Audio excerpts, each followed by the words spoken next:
Hello everyone. तो इस video में हम बात करेंगे इनहैंस्ड नेटवर्किंग की कि किस तरह से हम इनहैंस्ड नेटवर्किंग यूज कर सकते हैं अपने EC2 इंस्टेंसेस में। तो इनहैंस इन नेटवर्किंग बेसिकली एक तरीका होता है जिससे हम नेटवर्किंग परफॉर्मेंस सुधार सकते हैं अपने EC2 इंस्टेंसेस की। तो हमारे पास SR, VIO और IOV यू कैन से ये होता है जिसके पास ज्यादा बैंडविड्थ और ज्यादा पीपीएस दैट मींस पैकेट्स पर सेकंड। तो इससे ज्यादा पैकेट्स एक सेकंड में ट्रांसफर होते हैं लोअर लेटेंसी के साथ। इसमें हायर बैंडविड्थ होता है, हायर पीपीएस, जैसा हमने बात कर लिया। उसके बाद इसमें दो चॉइसेस होते हैं हमारे पास। दो चॉइसेस, पहला होता है ENA, इलास्टिक नेटवर्क एडेप्टर, जो कि 100 जीबीपीएस तक हमें स्पीड देता है। उसके बाद दूसरा ऑप्शन है इंटेल वीएफ। ठीक है, इंटेल वीएफ क्या करता है, हमें 10 जीबीपीएस तक का स्पीड देता है। उसके बाद ये EC2 इनहैंस नेटवर्किंग क्या है, असल में ENA अडेप्टर होते हैं जो नए जनरेशन के EC2 इंस्टेंसेस पे लगते हैं। जैसे आप अगर T3.micro या T3.small या T3 जनरेशन के कोई भी EC2 इंस्टेंसेस को देखेंगे तो उनमें आपको पता चलेगा कि ये ENA ड्राइवर्स उनमें इंस्टॉल होते हैं, और पहले वाले में आई गेस VIF या हाँ VIF इंस्टॉल्ड होता है, वो हम देखेंगे हैंड्स ऑन में। ठीक है, उसके बाद इलास्टिक फैब्रिक अडेप्टर आता है। इलास्टिक फैब्रिक अडेप्टर ये इम्प्रूव्ड वर्जन है ENA का, लेकिन ये HPC मतलब हाई परफॉर्मेंस कंप्यूटिंग में ही काम आता है, और ये सिर्फ लिनक्स में काम करता है। ये इंटरनोड कम्युनिकेशन के लिए बहुत जरूरी है, क्योंकि बहुत सारे आपस में जो टाइटली कपल्ड वर्कलोड्स होते हैं, जैसे आपस में बहुत सारे क्लस्टर, क्योंकि ये सब एक ही क्लस्टर में रहते हैं, एक ही ग्रुप में रहते हैं, तो ये सब आपस में बातें करते हैं, और इनके कम्युनिकेशन बेटर हो सके इसलिए यहाँ पर हम EFA का यूज करते हैं। ठीक है, और ये एक जो स्टैंडर्ड सेट करते हैं, इन्हीं स्टैंडर्ड को हम MPI कहते हैं, जिसे मैसेज पासिंग इंटरफेस भी कहा जाता है। और असल में क्या होता है कि ये आइडिया इज दैट कि इलास्टिक फैब्रिक एडाप्टर जो होता है, इनके पास हाई परफॉर्मेंस होता है, और क्योंकि ये इंस्टेंसेस आपस में एक दूसरे से बात करते हैं, तो यहाँ पर ये बाईपास कर देता है जो भी लिनक्स होता है, इनके अंडरलाइन लिनक्स जो होता है उससे, ताकि एक लो लेटेंसी रहे, बरकरार रहे, और ट्रांसपोर्टेशन जो है डेटा का या कम्युनिकेशन का वो रिलायबल रहे। तो ये रहा थियरी पार्ट। अब हम जाते हैं हैंड्स ऑन पे। अब हम इंस्टेंसेस पे देखते हैं। T2.micro और T3.micro दो तरह के हम इंस्टेंसेस लेंगे जो मैंने ऑलरेडी क्रिएट किया हुआ है, मैं हैंड्स ऑन में आपको दिखाऊंगा, और उन इंस्टेंसेस पे हम चेक करेंगे ड्राइवर्स कैसे हैं।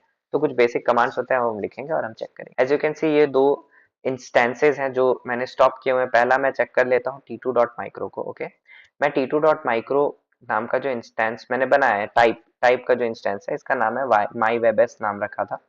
इसको मैं अभी कनेक्ट कर लेता हूँ। पहले इंस्टेंस स्टेट रनिंग कर लेता हूँ, स्टार्ट कर लेता हूँ। तो यहाँ पर मेरा इंस्टेंस अब स्टार्ट हो जाएगा। दोनों इंस्टेंसेस में क्या कर लेता हूँ, रन कर लेता हूँ। मेरे दोनों इंस्टेंस जो दो अलग अलग वर्जन के हैं, दो अलग अलग टाइप के हैं, वो दोनों इंस्टेंस क्योंकि मैंने पहले ही बना रखे थे, आप भी बना सकते हैं। AMI2 लिनक्स यूज करके हम इन चीजों का इन इन इंस्टेंसेस को बनाएंगे, उसके बाद हम इन पे काम करेंगे।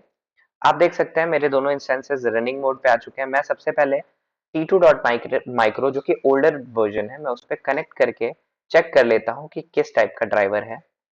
मैं डिफॉल्ट जाने दूंगा, मैं कनेक्ट करूंगा। मेरा जो है कनेक्ट हो चुका है T2.micro से, जो मैंने एक इंस्टेंस बनाया था। अब मैं क्या करूंगा, मैं मॉड इन्फो, ये क्या बताता है, ये इंफॉर्मेशन दे देगा पूरे मेरे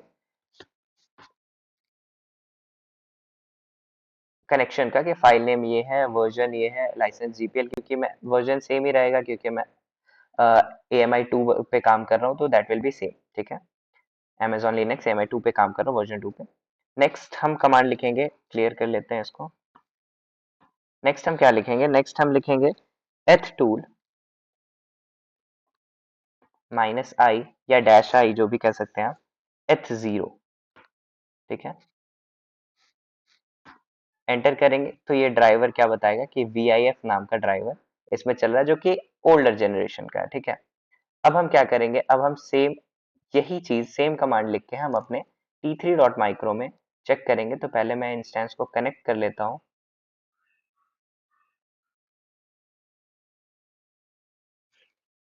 आप देख सकते हैं मेरा इंस्टेंस कनेक्ट हो चुका है t3.micro। अब मैं चेक करूंगा इसमें कौन सा ड्राइवर है, तो मैं directly same command mod info space ena click करूंगा, तो यहाँ पर मुझे बता देगा कि ओके सेम ही वर्जन है 2.10.0 है, क्योंकि मैं Amazon 2 यूज कर रहा हूँ। ओके, तो ये तो ठीक है। अब मैं क्या करने वाला हूँ, अब मैं सेम दूसरा कमांड पहले क्लियर कर लेते हैं इसको। उसके बाद एथ टूल जो हमारा दूसरा कमांड था, -i स्पेस h0। ओके, मैंने लिखा, एंटर किया, ड्राइवर का नाम ena आया। मतलब ये ena ड्राइवर पे चल रहा है, जो कि काफी नए वर्जन का है, काफी नया है।